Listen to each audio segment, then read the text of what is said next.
story. Yes. Now that DNI, Tulsi Gabbard, has released all of those classified documents, we're actually seeing who was behind all of this. Do you want to see indictments?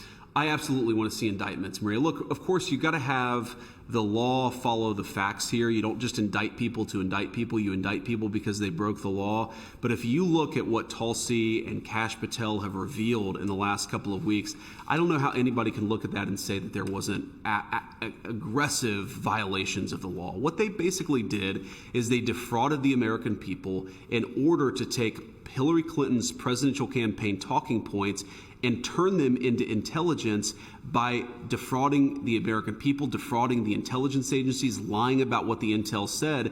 They would take something that supported a Hillary Clinton campaign talking point, and they would overemphasize it and exaggerate it. They took anything that actually contradicted that narrative and they buried it deep, and through that, they actually laundered Hillary Clinton's presidential campaign talking points through the American intelligence services. That's a violation of the people's trust. That's a violation of what our intelligence services should be doing, and I absolutely think they broke the law, and you're going to see a lot of people get indicted for that. Here's the thing that should really bother the American people. What do you want our intelligence community to be doing?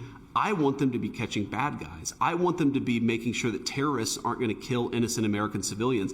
I don't want them laundering Hillary Clinton's campaign talking points into the American media and giving them this air of legitimacy. It is sick. And it's disgusting. It hurt the intelligence community, it hurt the American people, and it hurt the first Trump administration. We've got to have consequences for it, or we're just going to see the same play repeated again and after again. How significant did it impact the president's first term? Because remember, a lot of people didn't want to work in the administration. He was always on defense, saying, I didn't collude. Sure. What kind of an impact was there to actual policy and the impact on the American people? Look, it certainly had an impact, Maria. The president likes to say this, and I really think it hits the nail on the head, that as much as he got accomplished, and I think the first Trump administration was a major, major success for the American people, he was both governing but also fighting to survive. Imagine if he was able to put 100% of his efforts and his attention on just doing the job of President of the United States.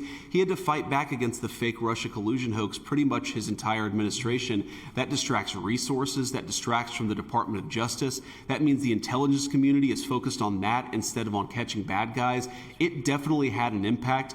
Thank God we have a president who was able to do good things for the American people despite it.